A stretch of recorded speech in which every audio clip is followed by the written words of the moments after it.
sure his insight will provide valuable guidance. Let's all give a warm welcome to Bhante Pemaratana.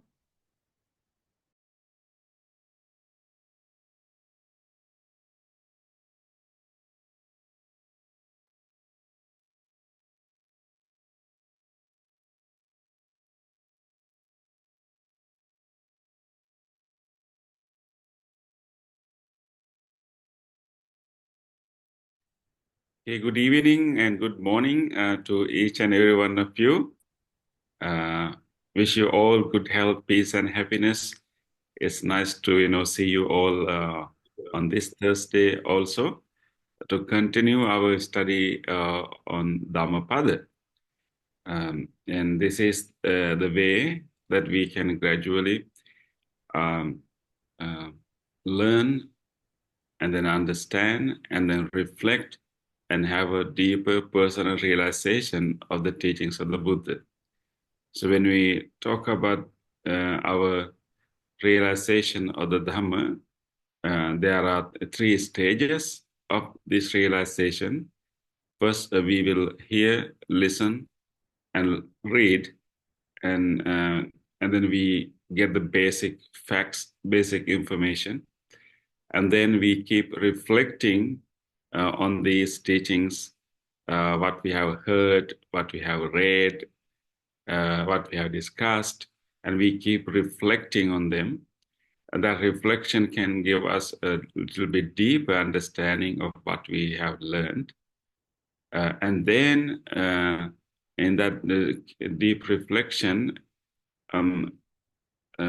we can have a personal experience of what we have learned and what we have reflected. The third level is having a direct personal experience of the same fact for ourselves. It can happen in deeper meditation. It can happen in very reflective, contemplative moments. And once you get the deeper personal realization, that is the culmination of our understanding that will change ourselves and that will completely release our defilements.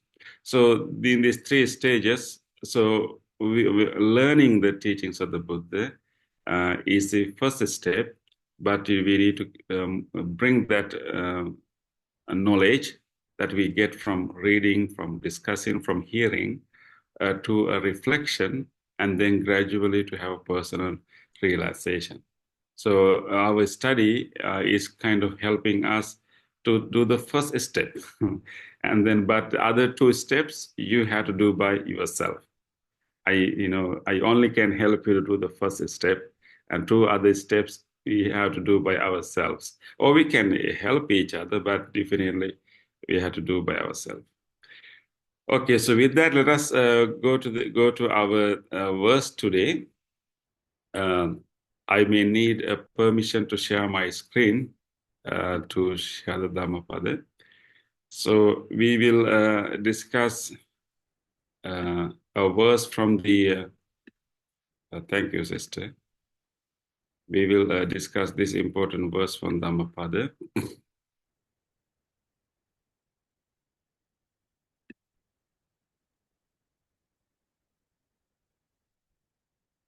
This is verse number 58 and 59, actually two verses from the chapters on flowers.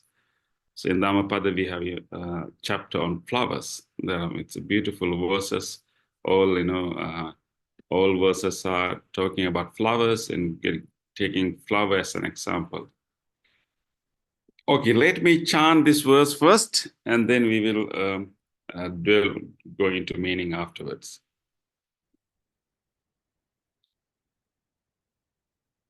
Yatha sankhara dhanasmin ujjitasmin mahapathe padumang tatta jayetha 𝗭ci gandhang manoramang Evang sankhara bhutesu Andha bhute putujjani Atirochati panyaya Samma sambuddha savako.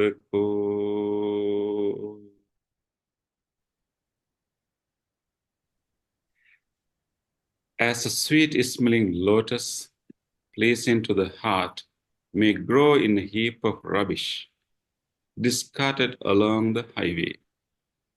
So a disciple of the Buddha shines with wisdom amid the blind common people. There is one instance where the Buddha describes, his followers, his own disciples, and maybe what would they expect from his disciples to give an example of a lotus. A lotus, actually, that is maybe any other flower even that has grown from a heap of rubbish, or heap of discarded mud. And a disciple of the Buddha shines his wisdom amidst blind common people. So here we need to think about important significance of this the ideal, the direction that Buddha is giving to us. When you think about a heap of rubbish, or you can think about a muddy a swamp. So nobody will like that, right? And then nobody will. It is not pleasant. Any heap of rubbish is not pleasant. Any swamp is not pleasant. But it is within that kind of environment a lotus or a flower can grow, because that mud, that rubbish becomes the fertilizer for a flower or lotus to arise. So what Buddha is expecting from his followers, like, do not expect perfection in the world. Do not expect that everybody else will be nice and kind and wise. And a common nature, everyone is victims of their own defilements and ignorance. So therefore, we have to be with such situations, less than ideals, less than perfect situations, and use those situations as a way to develop our wisdom. So we need to use rubbish, or maybe our bad experiences, and then difficult people to be with, difficult situation. We have to use those difficulties, adversaries, and disadvantages as fertilizer for our own flower to grow. So that's interesting, a statement by Thich Nhat Hanh, the famous meditation Vietnam master Thich Nhat Hanh. He said, "No mud, no lotus." Can you think about a lotus without mud? No mud, no lotus. That means, without mud, there'll be no lotus. That means without bad experiences, there'll be no wisdom. Without, adversaries, there'll be no maturity. Without, bad experience with dealing with people, there will be no growth in us to maintain our relationship well. So we need to take rubbish not as necessarily as a negative thing, but as nourishment, as fertilizer for our own inner lotus to grow. And one other thing is actually, in this case, lotus, of course, we need to use whatever difficult, negative experiences in our life as mud for a lotus, as nourishment, as fertilizer. But at the same time, if a lotus is grown in a heap of rubbish, if a lotuses, maybe few lotuses are grown in a swamp or in a muddy, abandoned water, if such lotuses are grown in that place, how would that place will be seen by others later? When lotuses are grown in that place, people do not call that place still a place of rubbish or place of mud. People will call it a pond, and people will call it a pleasant garden. So when lotus somehow use this mud, use this rubbish as a fertilizer, and use the difficult experiences as a way for inner growth, once a person, or maybe two person, a few people can grow in that bad, difficult environment, once you grow it, you actually transform the whole area, whole place. You grew out of that difficult situation, difficulties. But once you've grown into a lotus, you change the environment of the whole area. You transform that muddy water. You transform that heap of rubbish into something pleasant, something nice, and you spread the smell, and you transform that place. So that is the kind of person that Buddha wants us to be. It's not an easy thing. And use all our difficult experiences, use all our human weaknesses that we are going through, everyone is having. Use them as a fertilizer for us to grow. And then once you grow, we transform the society afterwards. And we transform the whole society, whole community. And so Buddha wants us to be that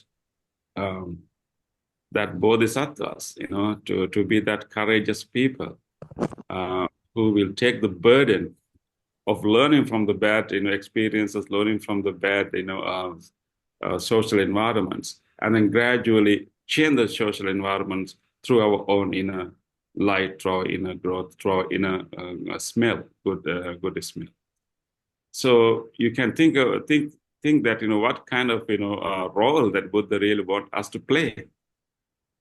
Inner growth, using all the difficulties, challenges, and also the negative experiences and negative social environment, and then change and transform the society and community also as a result.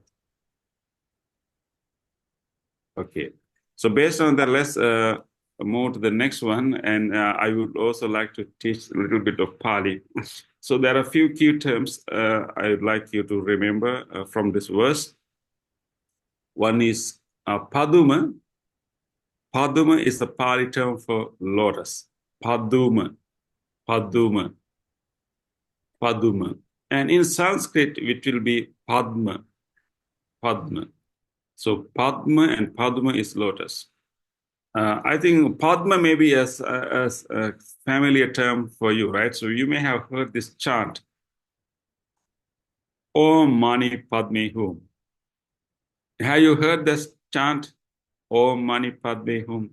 Om Mani Padme Hum. Padme there is actually lotus. It's Sanskrit Padma and Pali is Paduma. That is lotus. And here there's another important term called Putujjana. Putujjana is an important term we find in many places in the Buddha's discourses.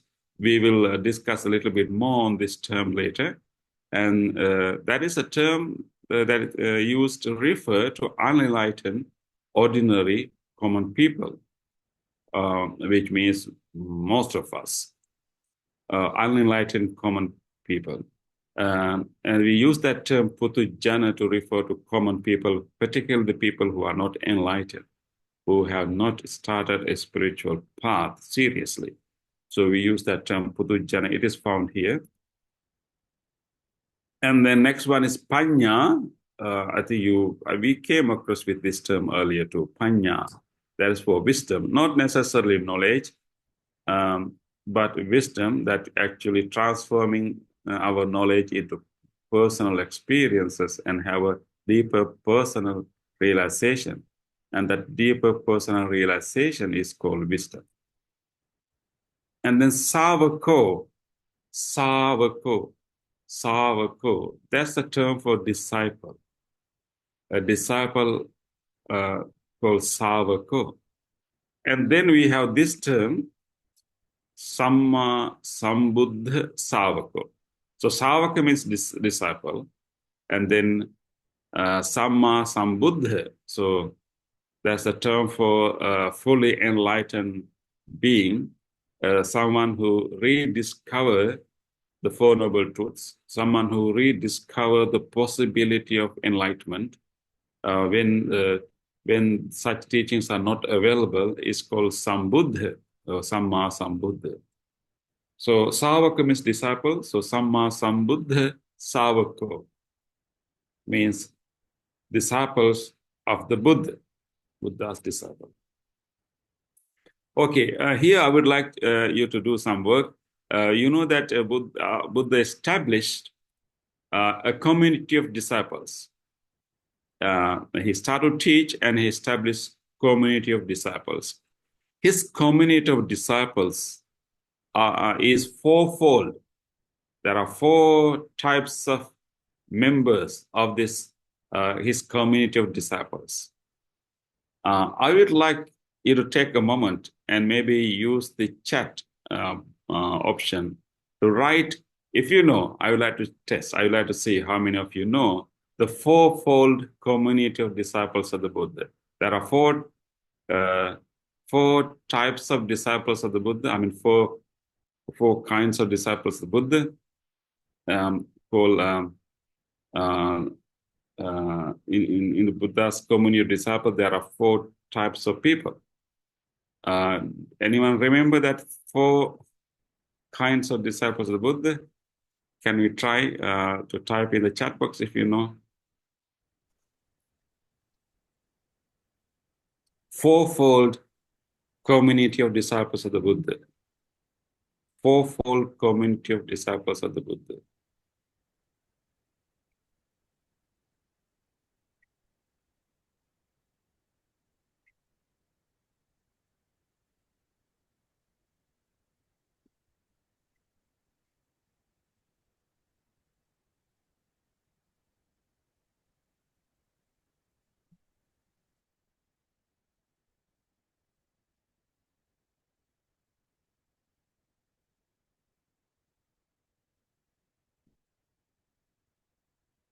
Okay.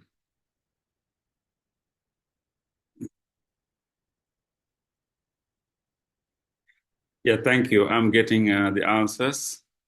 Fourfold community of disciples of the Buddha. There are 4 kinds of disciples of the Buddha.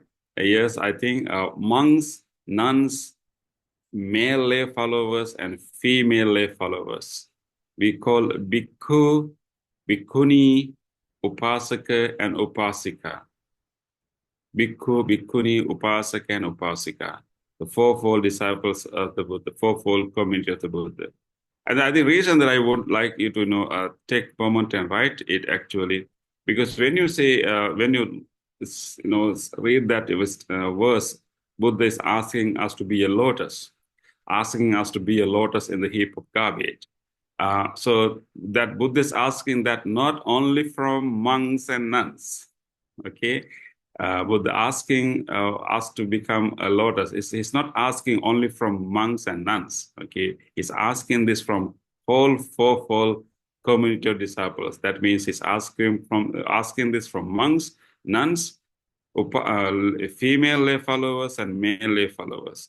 So this message, this advice, this request this expectation of the Buddha is equally applicable to all four types of disciples: monks, nuns, the female lay followers and male lay followers, bhikkhu, bhikkhuni, upasaka, and upasika. And you are also part of that. I also see some other answers like Sotapanna, Sakadagami, Anagami, and Arahant. That's great. That is actually the fourth progression of the disciple of the Buddha in their spiritual development. We will discuss that in soon when we move forward. So the Sotapanna, Sakadagami, Anagami, and Arahant are the four stages of enlightenment. When a disciple of the Buddha become a lotus, and that the different stages of blooming of that lotus. It's a gradual blooming until it fully blossomed and changed the whole environment. So different stages of that blooming can be called those Sotapanna, Sakadagami, and Anagami, Arahant. So, okay, so the fourfold disciples of the Buddhas are bhikkhu, bhikkhuni, upasaka, and upasika.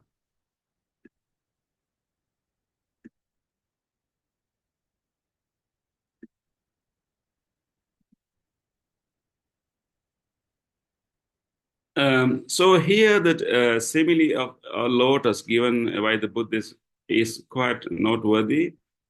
We find the symbolism of lotus in the Buddhist art and Buddhist architecture quite a lot. So lotus represents in Buddhism purity or enlightenment or the transcendence or the ability of human beings to rise above. That's a very special ability, we have. We have ability to rise above because the lotus is something that is rooted in the mud, being fed by the mud, fed by the muddy water, but it can somehow rise above those muddy water and the mud, but it's still attached, it's still rooted on those mud and the water, it's still being fed by those water and mud, but it can somehow rise above that and then shine. So it kind of is a good natural example. It's an example from a natural world of the possibility of transcendence, possibility of going beyond, possibility of rising above. Therefore, in Buddhism, we find this lotus very often in many places. Even here, the Buddha used the lotus as a simile for his disciples. So it blooms beautifully above the water, signify the potential to transcend negativity and achieve spiritual growth. So I think that is why you'll be able to find lotus everywhere in Buddhist temples, in Buddhist arts, because that is the possibility, the capacity. It shows the capacity of human beings to rise above, and the teachings of the Buddha is guiding us to manifest that capacity. And then, when we come to this, possibility of transcending and transforming, we need to understand what are the weaknesses. What are the weaknesses that we are planning, we are aiming to transcend and go beyond.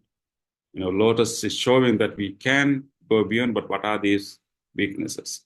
So the Buddhist practice, the practice that we are doing, our Buddhist path is aiming at transforming our personality, actually to transforming it completely, transforming it all beyond our ordinary level.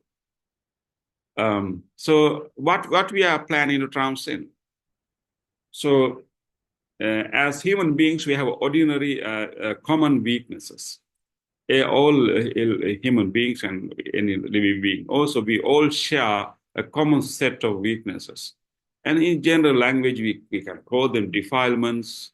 But if you just take some examples, these are the ordinary examples that we all share. Lack of self-awareness and being impatient or impulsive. We are needed to react impulsively to anything that we encounter in the world, and easily stressed, taking things too seriously and become too stressed, very easily stressed, being inflexible, being egocentric and not willing to change and accommodate, and flexible, being inflexible, and being self-centered. These are very common human weaknesses. Many, vast majority of the people share these weaknesses, and that is how we the part of our mind actually is a tendencies, maybe habitual tendencies that we have developed over our upbringing. It can also the weaknesses that we have brought from our previous lives too. Some weaknesses may not been developed in this life. Some weaknesses we may carry from our previous lives. So in the Buddhist language, we usually have these three categories of our weaknesses. We call lobha, the greed and attachment; dosa, anger and aversion; moha, delusion. And these are the weaknesses that we all share. But when we start to practice the teachings, when we start to practice this, the precepts, when we start to practice kindness, compassion, when we start to practice mindfulness, when we start to practice deeper meditation, when we start to practice what we call Noble Eightfold Path, what is happening? We are evolving into a different being. We are evolving into a different state. That is what is happening. That is why the Buddha used that simile of a lotus.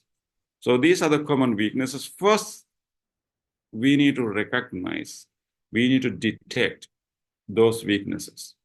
We need to accept that these are the weaknesses that I and many of us are having. But these common weaknesses are not helpful. It's not helpful our own personal happiness, peace, and well-being. It's also not helpful the collective happiness and peace and well-being. Therefore, I need to recognize them. It's not something very wrong about me, but that is the common nature. But there is a possibility, there's a capacity within me that I can rise above. And therefore, first we recognize them. First, we develop our mindfulness to detect, notice whenever these weaknesses are arising in our mind, when we interact with others, when we try to make decisions, when you behave ourselves, and with these weaknesses will arise, will surface in the mind, and we should develop our mindfulness to detect them, and then notice them, and then not to repeat them, and then try to abandon them and let go of them. And then, of course, use our positive practices, like purposely, radiating loving kindness thoughts, and then doing other forms of meditation, and that will replace these negative weaknesses, negative patterns with positive ones. And the Noble Eightfold Path is actually changing ourselves fundamentally. It's really changing the whole makeup of ourselves. It's really bringing us to a whole complete different personhood, complete different status. And that is similar to a lotus. So when we think about like common human weaknesses, I just want you to read this book. You may have known this book. And this book came in 2017. This scientist, actually psychologist, evolutionary psychologist, Robert Wright. He is an evolutionary psychologist. Through his study, he mainly was studying evolution of human brain, how human brain evolved over millions of years, adapted to different environmental conditions. And then he discovered that actually our brain is wired through the evolution to mislead us, even to enslave us. This is an interesting discovery he made, that, of course, not only him, but also many other evolutionary psychologists also. Our human brain is talking about the brain, not necessarily the mind, because science studies the brain, not necessarily the mind. But even when they study the brain, they were able to find out actually through the process of evolution Our brain is designed, our brain is wired to mislead us, even to enslave us. So no wonder actually we have all these common weaknesses, what we call 𝗵𝗺𝗔. The process of evolution, natural evolution, is only interested in getting our genes to next generation. And then a natural selection does not want us to be happy. It simply want us to be productive in the narrow sense of the word. Is the whole process of natural selection and process of evolution does not design to make us happy. It is moving, it is operating only as a way of, of getting our genes to next generation. And so it has made, so in this whole process of evolution, it has made the anticipation of pleasure very strong, but the pleasure itself not very last longing. This interesting thing happening, common weakness that we all have. We will have, whenever you are going to experience some kind of pleasure, maybe you are going to meet the person that you really desire, or maybe you are going to, eat, the most delicious favorite food of you, or maybe, you are going to, buy a brand new, design just came to the market. So, and your anticipation of the pleasure is very strong. But once you get it, and then that pleasure is not does not last long. So anticipation is really, really strong of getting that pleasure. But once you get that pleasure, it's not that strong. It's not that, exciting. And then as a result, we think that, I could not get the pleasure that I was expecting. And then you go for the next item. You go for the next pursuit. So every time our anticipation, the pleasure, before we get the pleasure, anticipation is stronger than actual experience of the pleasure. And as a result, we always find disappointment, but we do not give it up. We think that in our next pursuit, we will have that satisfaction, that pleasure. And he called it hedonic treadmill. Hedonic treadmill. We expect our complete satisfaction always in the future, in our next pursuit, in our next indulgence, in our next purchase. I will have the pleasure. So always pushing forward, and that is what the brain is doing to us, according to him. So natural selection, this process, wants us to be recurrently unsatisfied, to keep seeking a bit more of things that in the hunter-gatherer environment of our evolution help genes to help spread genes. So more food, more indulgence, more, more and more. And he after he discovered this nature of the human brain to always keep us unsatisfied, keep us unhappy, keep us, and our brain is doing two things. One is it always keeps us unsatisfied, so we keep pursuing. That is good for the evolution process, but not necessarily for the individual. And our brain is also hiding that fact from us. It's not designed for us to see it naturally. So it's misleading us, it's also hiding us. And so these two things are done by the brain. One is it keeps us unsatisfied and also keep us blind to this whole process. And then he discovered this, the nature of the brain human evolution a while ago. And then he started to somehow encounter Buddhism, and he started to learn Buddhist doctrines and meditation. And then he found that actually these two facts, that our brain, or let's say our mind, is designed to keep us unsatisfied, and it's also designed to keep us blind to this process. And we discovered that actually Buddha has already discovered these two tendencies, what the Buddha called tanha, or trishna, craving, and avidya, the ignorance or blindness. The Buddha has, many thousands of years ago, has recognized this human predicament. Our mind is designed, because Buddha didn't talk about brain on simply only the brain, but the human nature, human mind.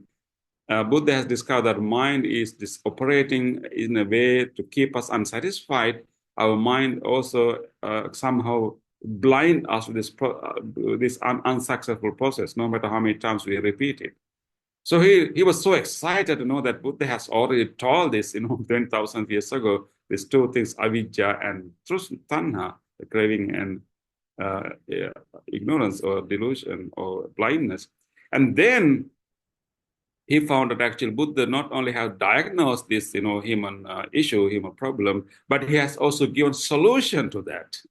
He has given a solution to come out from this blindness and then gradually, overcome this, tendency to stay unsatisfied and overcome craving.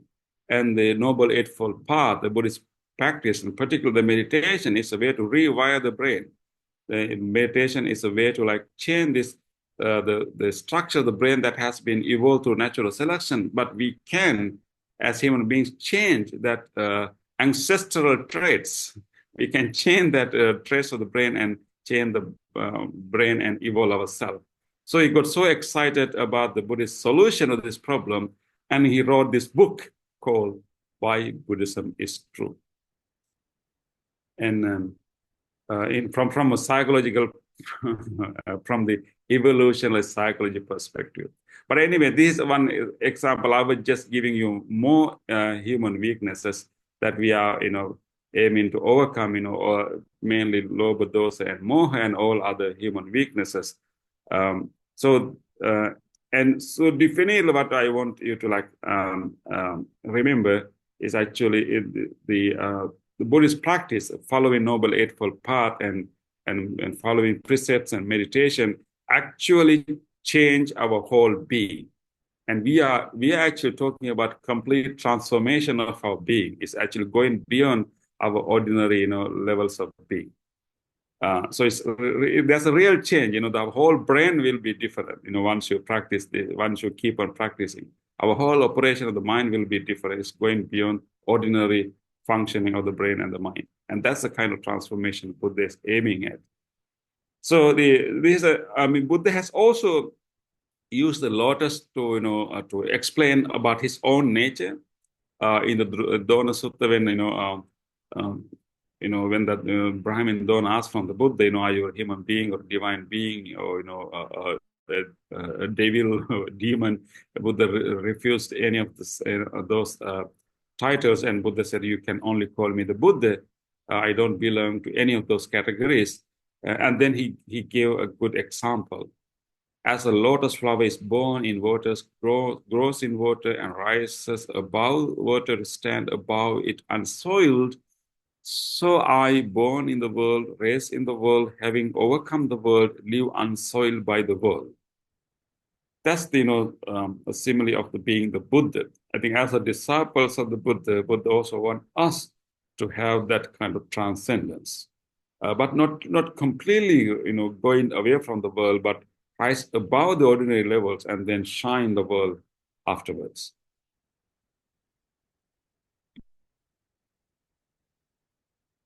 So here, the message we need to understand actually, Buddha has given us a challenge, very, very difficult challenge. Buddha has given us a challenge to rise above our ordinary nature, rise above our ordinary common weaknesses. He has asked us to be different, be more evolved than most of the common people. So the point here is actually, you cannot justify, we cannot justify, our behavior or our anger, or our, whatever, greediness or selfish behavior. We cannot justify behavior just because many other people do it. You will say that, why I want to be kind, because, those other people are not kind and they are very harsh and they are very mean. Why I want to be kind to them? Because we always think that if other people, behave badly towards us, we have a right to, pay in kind, right? So sometimes we use other people's behavior, other people's, reaction to us, other people's, weaknesses as a way to justify our behavior. If other people blame me, why not I can't blame? Why? If other people, hurt me, why can't I hurt others? Right? So that's how usually we, think about it. But according to this verse, according to, this, the challenge that Buddha has given us, we cannot justify our anger, our, selfishness, just because other people are behaving so. So we should be ready to fight with our defilements. We should ready to rise above our own defilements and weaknesses.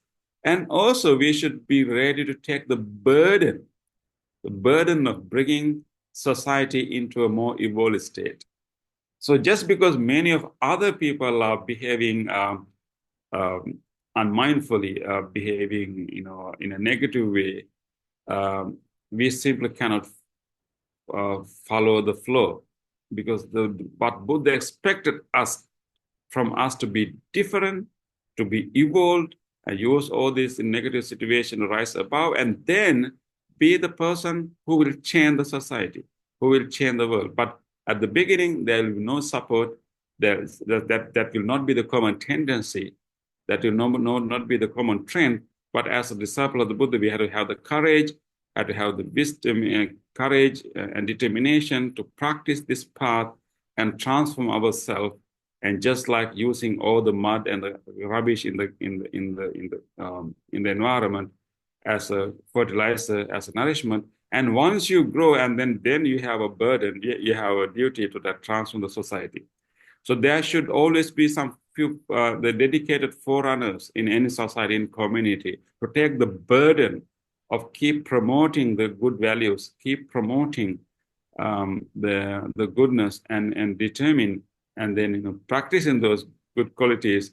And it will take quite some time for other people to understand the importance of the values, importance of the goodness. So until then, we have the burden.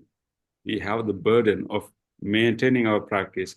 We have the burden of inspiring others. We have the burden of guiding others. We have the burden of promoting this practice. So that is like becoming bodhisattva. So that's what the Buddha wants us to be. That is what Buddha expecting from us. Okay, and so once you keep practicing that way, so here we come to the stage of evolution that definitely we will be become lotuses gradually, but the lotus has different stages of blossoming. And I think at the beginning, when some of you answer my question as giving these different stages of spiritual evolution. So Puthujjana, this is the term that we just learned, an ordinary person, unenlightened ordinary person, and a person who is always a victim of ignorance and defilements. And this is where we all start. This is where we all start. And vast majority of the common people are, victims of their own ignorance and defilements. But there are two subcategories of this stage. Okay, here, the Puthujjana, the ordinary person, the ordinary person, people are also in two fold. One is called Andha Bhuta Puthujjana, a blind ordinary person. And so in this verse, the Pali verse is called Andha Bhute Puthujjane. So Buddha is talking about the common people, but he's talking about a specific kind of Puthujjana that is called Andha Bhuta Puthujjana, that is blind ordinary person. The person who is vulnerable to experience suffering at any instance or circumstance in life. The person has no training whatsoever, no exposure to spiritual teaching whatsoever, and he's vulnerable to experience suffering, pain at any instance, any circumstance in life. That person will easily get hurt, easily will attach to things and then suffer, and will easily hurt others too. And is very, very blind to this natural tendencies of the mind, has no clue what is happening in that person, is simply react. So that's called Andha Bhuta Puthujjana. And we all start from there, but there's also the next Puthujjana, the ordinary person, is called Kalyana Puthujjana, the wise and virtuous ordinary person. is still an ordinary person, but not as blind as in earlier case. Wise and virtuous Putujjana. That means someone who has some level of understanding of this common human weaknesses, some level of understanding of the true nature of life, and some level of understanding the importance of his spiritual life, the importance of virtuous behavior. He still have those tendencies, but he's aware that he has those tendencies. He still, see other people these weaknesses, but he's not, get hurt or try to react in kind, and he's trying to manage and control, and those are the person who has listened to the teachings of the Buddha, and who has listened to some spiritual teachings, and who has developed some understanding that we can do better. We can do better. Some understanding that those are called Kalyana Putujjana, who had, who is familiar with the Buddhist teachings. Also, if someone is familiar with teachings of the Four Noble Truths, dependent on origination, and three characteristics of existence, that everything is impermanent, unsatisfying, and non-self, and try to at least know that the way we see the world is not the true nature way, how we see the world is not exactly the way it is, and we have to go beyond that, at least to know one's own ignorance. And that is becoming a Kalyana Putujjana, a wise and virtuous ordinary person. Recognizing one's own defilements, at least accepting that we have more to do. So that's Kalyana Putujjana. So that is the first state. I mean, that's the Putujjana state. And then in the spiritual progress, there's different stages of blooming the flower. And next stage called 𝗧𝗵𝗺𝗿𝗁. 𝗧𝗵𝗺 is called a disciple in the higher training. The disciple who has transcended most of these common weaknesses that everyone is having. A 𝗧𝗵𝗺, a disciple in higher training. And those are the disciples who belong to either stream enterer, we call 𝗬𝗵𝗺𝗺, or a once returner, 𝗏𝗑𝗪𝗓𝗍𝗪, or non-returner, 𝗓𝗛𝗓𝗓𝗪. So the disciples is still in the training, but they are in the higher stage of the training. It's called 𝗧𝗵𝗺. And then there's last stage, last blossoming is called 𝗍𝗵𝗺𝗃. 𝗍𝗵𝗺 is like a trainee. 𝗍𝗵𝗺 is actually someone who has transcended the training, who has completed the training. So 𝗍𝗵𝗺 is a disciple beyond training, disciple who has completed the training, and what we call arahant, a fully enlightened disciple, is the 𝗍𝗵𝗺. Okay, so this is the how the gradual blossoming of the blossoming of the lotus. So Putujjana come like under Bhuta Putujjana, the blind Putujjana will be maybe lotus bud all the way down, very bottom in the mud, very bottom in the water, has no sunlight whatsoever, but it still had the possibility of becoming a lotus flower, but it's still hidden underneath and exposed to all kinds of suffering, problems, and then maybe when the lotus is somehow poking, a little bit, coming a little bit out of the water, has some little bit of sunlight. That means the exposure to spiritual teaching and exposure to the Buddha's teaching, and then in that case, that will be Kalyana Putujjana, the virtuous wise disciple, and then keep on listening and keep on reflecting the teachings and keep on practicing, understanding one's own ignorance, and then gradually we can become a 𝗧𝗵𝗺𝗃, a disciple in the higher training, moving towards stream enterer or 𝗬𝗵𝗺𝗺𝗺 and other stages, and ultimately complete the training, become a disciple beyond the training. Okay, I think I should give some time for a discussion and questions. Now I would like to open the floor for any questions or any comments. You can maybe raise your hand if you have a question to ask, or you can type it in the chat box.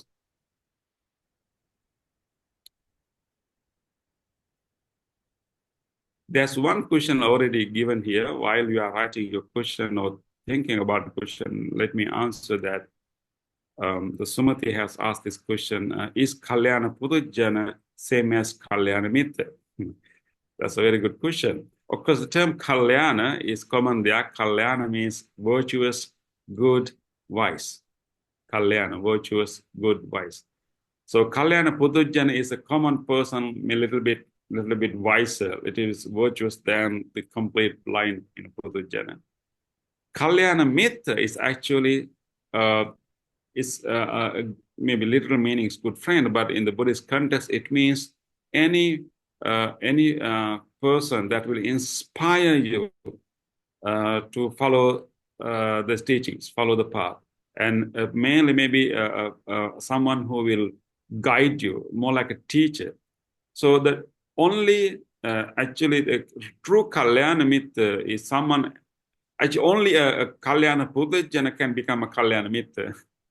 But actually, the more effective Kalyana Mitra will be someone who has even gone beyond the level of Kalyana Pudujjana, who has even gone beyond the ordinary Pudujjana level, and that a teacher, that person, that friend can be a true Kalyana Mitra because he has all the experience to guide you. So Kalyana Mitra could be any person who is inspiring, guiding, and encouraging us to practice a spiritual path. But how effective they are, depending on whether they are at least Kalyana Pudujjana, or maybe have gone beyond that level and being a 𝗍𝗂 or 𝗍𝗂. Okay, there's another question by Michelle. How can we help a person who is unaware of their defilement, is causing more misery to oneself and others? How can we help the person who's unaware of his own defilements? That's the hardest thing to do. We just learned that our brain is not wired to see it. You can see how difficult it's going to be. And we can understand how difficult the transformation that Buddha is asking us to do, because we have to fight against our own brain. We have to fight against our own mind. It's not that easy. But as a disciples of the Buddha, as a spiritual practitioners, we should be ready to take the burden, burden. And so we have to be very skillful. Okay, if you really, really want to help the person, sometimes the person also should be ready to, get that lesson from us. Sometimes we may have to wait until that person is ready to, listen, ready to take our advice. But it depends on if you have a true, compassion for that person. And the best way would be to be an example, like being with that person and behaving differently and handling things differently, responding to things differently, and let that person to see, how you operate in the world. And that will inspire. Maybe it will not inspire. At the beginning, that person will blame you, will criticize you. How foolish you are.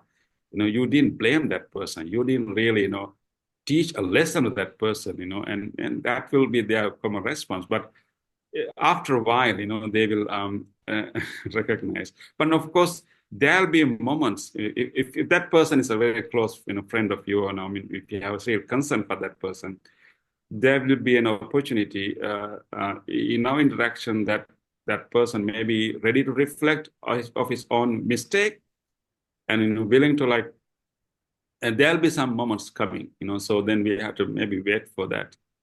Otherwise, we can try instruct the person, but they will simply be defensive.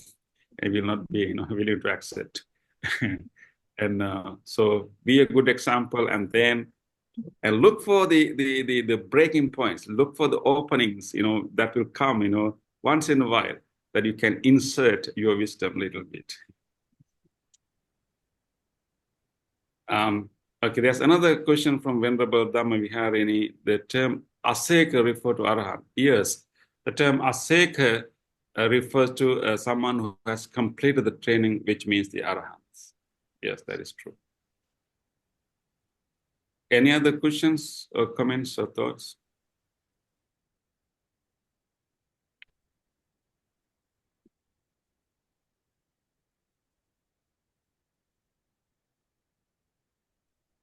There's another question from Brother Tham.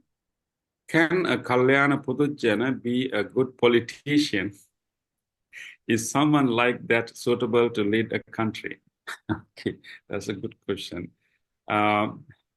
Yes, Brother Tham, I think many of the politicians may not be 𝗗𝗗𝗛𝗺𝗔𝗠𝗔, but I think your question is that can a 𝗗𝗗𝗛𝗺𝗔𝗠𝗔 be a good politician? Actually, that should be our goal, like promote or push or encourage 𝗗𝗗𝗛𝗺𝗔𝗠𝗔, like, wise, virtuous, people to leadership. And definitely, such a person can be a good role model, good leader. I wouldn't say a good politician, because the good politicians mean someone who actually always, who will utilize the power, who will always try to balance the power. So I would say a 𝗗𝗗𝗛𝗺𝗔𝗠𝗔 would be a good leader. Good leader, definitely. I think only a 𝗗𝗗𝗛𝗺𝗔𝗠𝗔 can be a good leader. And such a person can really suitable, well suitable than the blind, Puthujjana to lead the country. I think you need little bit defilement also, like to be in power. So if you are really, going beyond 𝗗𝗗𝗛𝗺𝗔𝗠𝗔 and going to like level of, 𝗧𝗵𝗺𝗺𝗁, you will not be that interested in, in that role, but you still can be like a bodhisattva and, lead. But I think 𝗗𝗗𝗛𝗺𝗺𝗔𝗠𝗔 will be the perfect person to be a good leader, not necessarily a good politician, but good leader. And we should promote such people, and we should appreciate, and we should promote those qualities as a qualities of good leader. Unfortunately, many of our leaders are not 𝗗𝗗𝗛𝗺𝗔𝗠𝗔.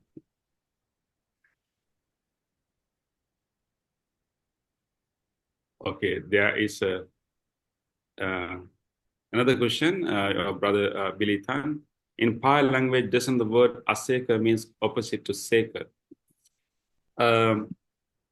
Yeah, maybe in some sense it could be opposite, but it's mainly 𝗍𝗂 is a trainee, 𝗍𝗂 is someone who has transcended the training, who has completed the training. Actually, what is opposite to 𝗍𝗂 is actually 𝗵𝗺𝗔𝗠𝗔.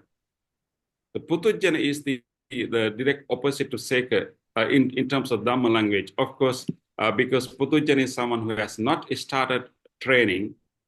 𝗗𝗗𝗛𝗺𝗺𝗠𝗔 has started the training, but I'm saying Andabhuta 𝗵𝗺𝗔𝗠𝗺 will be the one who has not started training, and 𝗍𝗂 is someone who has started the training. So in terms of the practice, the opposite of 𝗍𝗂 will be 𝗵𝗺𝗔𝗠𝗺, and 𝗍𝗂 would be opposite in the sense that he has transcended this, training. So of course, when we come to like linguistic, the term a is always used as opposite, like kusala and akusala, but in this case, it's not really the opposite. It's transcending the level of 𝗍𝗂 is 𝗍𝗂. It's referred to arahants, referred to fully enlightened beings. That is 𝗍𝗂. Okay, then there's another question from Sister Vinny. Practicing Dhamma is like a stream river going against the current. Bhante, may I know any method to reduce or tame the temptation of the worldly pleasure? This is a challenge that we all encounter. How there is a method to reduce or tame the temptation of worldly pleasure. There's nothing wrong of enjoying the worldly pleasure as long as we get them within the righteous means, not hurting or harming others, within the righteous means. But I think the important thing is that we should not limit ourselves to the level of worldly pleasure, because as human beings we are capable of going beyond the worldly pleasure. So therefore, our goal should be not to worry, not to think that worldly pleasure is evil. It's not how the Buddhism view it. It's simply see that worldly pleasure is simply limited. We are more capable than that. So the one way to like reduce the temptation, maybe attachment to worldly pleasure, is to, because this pleasure that we think that we enjoy from indulging entertainments, the pleasure actually does not necessarily come from these pleasurable objects. All the pleasures or happiness or joy or entertainment we are experiencing is coming from the mind itself. It is our image of the object that brings us happiness, not the object itself. So that's a very important thing to remember. If you think like you enjoy the meal, you have the most favorite place you like to go and enjoy the meal in the restaurant, and you think that that meal give you the pleasure, but in reality, actually, not necessarily the meal. The image of the meal that we have constructed, our previous familiarity with different types of taste, our previous memories, our mental image that we constructed bring us the pleasure, not the dish itself. When you realize this mental part of it, and that can help us to reduce the temptation. The pleasure is not really in the object; it is something we construct in our mind, and so that the contemplating on that part will help us to go beyond the temptation. It's not necessarily the object; it's not necessarily the person; it's not necessarily what is outside that actually give the kind of pleasure that I'm enjoying. Is something that developed within. That can help us to like reduce the craving for sensual pleasures. Okay.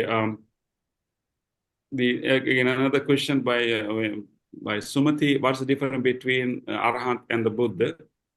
Oh, that's.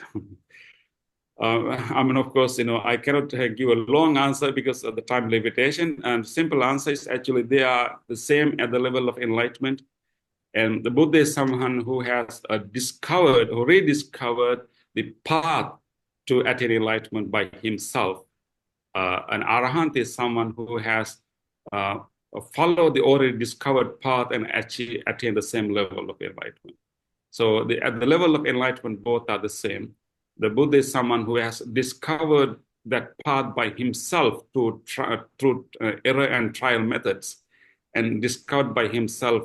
And then, so it's called, the term Buddha is reserved, at least in Theravada Buddhism, to refer to the first one to attain enlightenment through his own effort in a particular period, and then establish that teaching for others. The Arahant is a term to refer to any enlightened beings who have followed that path already discovered by Buddha and attain the same level of enlightenment.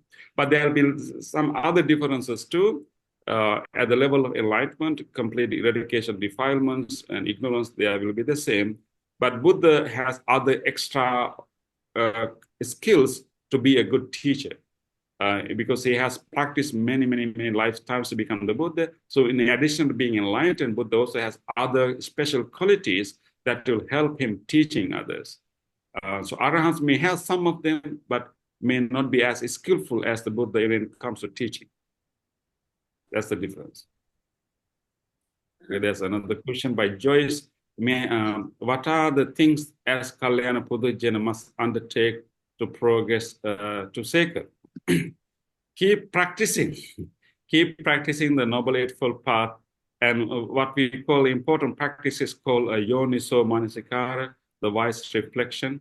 And then, precepts, wise reflections, and the meditation. And simply keep following the Noble Eightfold Path, and we don't have to try to become a 𝗭𝗍. We just only have to try to minimize our strength of our defilements. We just have to try to remove the defilements, and whatever 𝗭𝗍 will be the resultant. So keep practicing the Noble Eightfold Path. What is the roadmap for a layperson to do on a daily basis to achieve the extreme intellect? Okay, Brother Lithiu, and that is what the Buddha has given. Buddha has given this very clearly. This is a Noble Eightfold Path. But when you practice by different people in different contexts, we may have to, adjust it to our personal environment.